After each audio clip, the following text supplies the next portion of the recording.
हमारे साथ एक बहुत ही इम्पोर्टेंट शख्सियत जुड़े हैं। भारत को यदि $5 ट्रिलियन इकोनॉमी बनना है, जैसा हमारे प्रधानमंत्री कहते हैं, तो सर आपसे बड़ा व्यापार का संगठन कोई नहीं है। जो इंडिविजुअल्स और एंटरप्रेन्योर और फैमिली ड्रिवन कंपनीज के आप एक संगठन चलाते हैं। यदि $5 ट्रिलियन इकोनॉमी बनना है और यदि हमारे उत्तर प्रदेश के मुख्यमंत्री योगी जी कहते हैं कि हम $1 ट्रिलियन इकोनॉमी हम बनेंगे, कितना इसमें सच्चाई है और कितना हिम्मत है और आप लोगों में कितना इस पे प्रभाव डाल रहा है? इस $5 ट्रिलियन की अर्थव्यवस्था देश की बने और $1 ट्रिलियन की व्यवस्था उत्तर प्रदेश की बने, ये देश की आवश्यकता भी है। और जो प्रधानमंत्री नरेंद्र मोदी जी का विजन है और योगी आदित्यनाथ जी का विजन है और संकल्प है, उस संकल्प को पूरा करने के लिए भारतीय उद्योग व्यापार मंडल के सभी सदस्य और भारत का व्यापारी, उद्यमी, बड़ा व्यापारी, बड़े उद्योगपति सभी उसके लिए तैयार भी हैं। परंतु उस सबके लिए माहौल जो बन रहा है उसमें हम सहायक की भूमिका अदा कर रहे हैं और उसके लिए लोगों को प्रेरित कर रहे हैं, लोगों को प्रोत्साहित कर रहे हैं, लोगों को मोबिलाइज कर रहे हैं। आप सहायक की भूमिका नहीं, आप लीडरशिप की भूमिका अदा कर रहे हैं। बताइए कैसे ये हो सकता है, क्या क्या आयाम हैं, किस किस एरिया ऑफ इंडस्ट्रीज़ में आपको लगता है कि इंडस्ट्री ग्रो करेगी और इंडस्ट्री के पास स्कोप है? क्योंकि आप 24 घंटे कई साल, दशकों से आप इस समाज को जोड़ने में लगे हैं, बिजनेस कम्युनिटी को अंडरस्टैंड करते हैं, उनकी नब्ज़ को आप बिल्कुल पहचानते हैं। इंडस्ट्री ग्रो कर रही है और उसको ग्रो करने के लिए कुछ सरकारी संसाधनों की और नियम कानूनों में परिवर्तन की और उन्हें प्रोत्साहित करने के लिए कुछ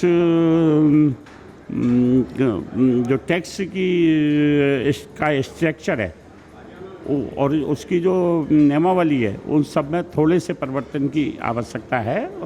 और जो सोच प्रधानमंत्री नरेंद्र मोदी जी का है, वो सोच निश्चित रूप से आत्मनिर्भर भारत अभियान के लिए तैयार है।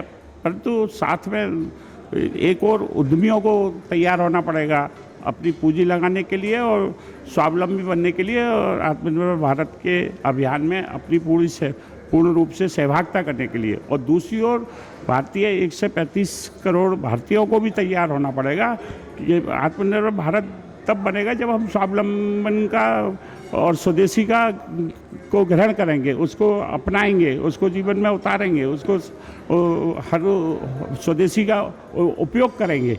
तो उसके लिए उन 135 करोड़ भारतवासियों को भी मोबिलाइज करने की और प्रोत्साहित करने की और उनको दिशा देने की आवश्यकता है। अभी दो सरकारों को भी सोचना है और उद्योगपतियों को भी सोचना है कि आज भी बहुत सारी चीज़ें हमने शुरू किया, बहुत सारी चीज़ों का उत्पादन जो शुरू हुआ है, परंतु हम चीन की चीज़ों का बहिष्कार करते हुए, उसे अलग रखते हुए भी उससे कीमतों से कंपेयर नहीं कर पा रहे। तो चीन के मोबाइल फ़ोन तो हमारे पॉकेट में हैं और हम कहते हैं कि हम चीन का बहिष्कार करेंगे। मैं इसीलिए कह रहा हूँ ना, तो कहीं ना कोई कमजोरी होगी ना, जो हम उसको पैकेट में रख के घूम रहे हैं, हम उसका कॉस्ट बेनिफिट नहीं ले पा रहे। इसीलिए मैंने कहा कि वो हम वहाँ से सस्ती चीज़ उपलब्ध करा पाए, टिकाऊ चीज़ उपलब्ध करा पाएँ। उसकी कंपेयर में सस्ती नहीं हो तो कम से कम उस कीमत पर हम टिकाऊ चीज़ उपलब्ध करा पाएँ। उसके लिए उद्यमियों को भी अपनी टेक्नोलॉजी को, अपने इंफ्रास्ट्रक्चर को, अपनी सुविधाओं को उसी रूप से ढालना पड़ेगा और उसी प्रकार से सरकार को उनको प्रोत्साहित करने के लिए अब जो बातें सरकारें कर रही हैं उनको अमली जामा पहनाने के लिए फ्रंट पे आना होगा। अभी सिंगल विंडो सिस्टम भी केंद्र सरकार ने चालू किया है, परंतु स्कीम भी लेके आई है, तो परंतु वो और एमएसएमई को, वो व्यापारी को एमएसएमई में जोड़ने का भी काम किया है, परंतु वो ज़मीन पर उतरे, ज़मीन पर उसका सही रूप में उसकी परिणति हो, सही रूप में ज़मीन पर उतरकर उस सबको उसको अमली जामा पहनाया जाए। इसके सर्वेक्षण की, इसकी समीक्षा की भी आवश्यकता है। सर एक सवाल है, आप उत्तर प्रदेश व्यापार मंडल के भी बहुत बड़े अधिकारी हैं, बहुत बड़े एक इंस्पिरेशन है। उत्तर प्रदेश को बीमारू स्टेट कहा जाता था, अब उत्तर प्रदेश कहती है कि हम, मुख्यमंत्री जी कहते हैं कि हम इसको $1 ट्रिलियन इकोनॉमी बनाएंगे। कितना विश्वास है, कितना जोश है और कितना बैलून में हवा है? मुख्यमंत्री योगी आदित्यनाथ जी पूर्ण पारदर्शिता के साथ और उद्योग के विकास में आने और व्यापार के विकास में आने वाली रुकावटों को, समस्याओं को दूर करने में तन्मयता से लगे। और जिस प्रकार से वन डिस्ट्रिक्ट वन उत्पाद के माध्यम से उन्होंने ग्रोथ किया है, करीब 45,000 करोड़ के नए उद्योग कोरोना काल में भी लगे हैं और लोगों को बहुत बड़ी मात्रा में 2.5 लाख लोगों को रोजगार कोरोना काल में भी मिला है। और जिस प्रकार से जो प्रवासी लोग थे, अपने अपने गांवों से दूर चले गए थे और दूर नौकरी करके कोरोना काल में लौट कर आए, तो उनको उनके स्थानों पर, उनके गांव में, उनके कस्बों में, उसके ज़िले में रोज़गार देने का जो काम सरकार कर रही है, तो निश्चित रूप से हम $1 ट्रिलियन के संकल्प को पूरा कर सकते हैं। परंतु वहाँ भी जिस प्रकार से आपराधिक साम्राज्य समाप्त किया गया, गुंडा राज को, माफियाओं के साम्राज्य को समाप्त किया गया, जिस प्रकार से भ्रष्टाचार को समाप्त करने के लिए सरकार प्रयास कर रही है, परंतु निचले स्तर के भ्रष्टाचार को और इंस्पेक्टर शाही और अफसरशाही पर और कड़ा रुख अपनाकर प्रतिबंध लगाने की आवश्यकता है।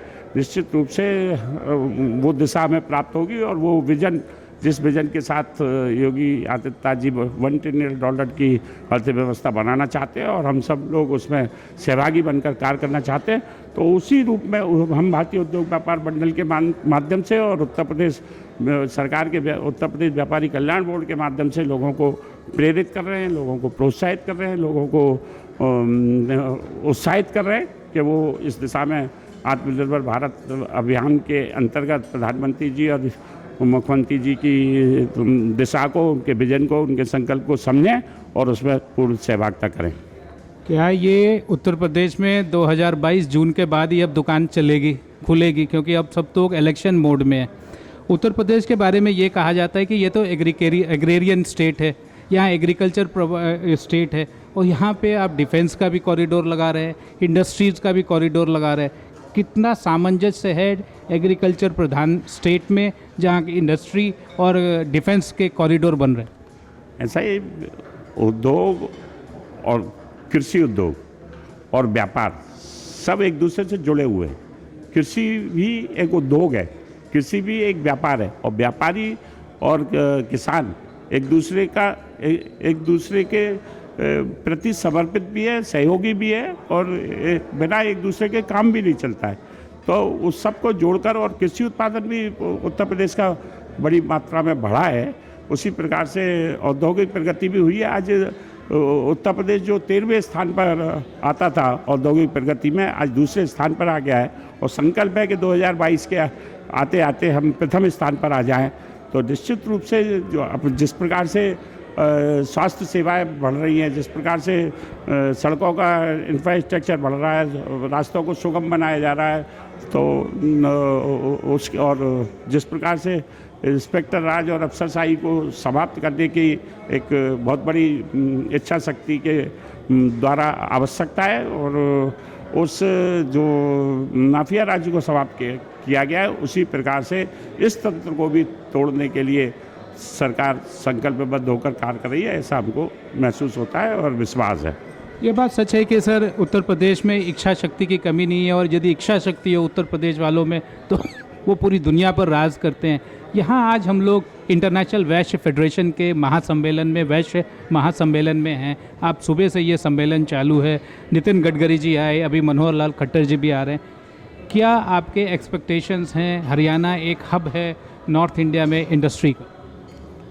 नहीं, हरियाणा इंडस्ट्रीज का हब है और उस हब का और विकास हो ये आवश्यकता है और मुख्यमंत्री मनोहर लाल खट्टर जी उस दिशा में कार्य कर रहे हैं। ये प्रसन्नता की बात है और आज सब लोगों के बीच में बैठकर कुछ सुझाव भी उनको दिए जाएंगे और वो अपनी बातों को भी रखेंगे और उस सामंजस्यता से हम उद्योगों का और व्यापार का और अधिक विकास कर सकें, इसके लिए प्रयत्न किए जाएंगे।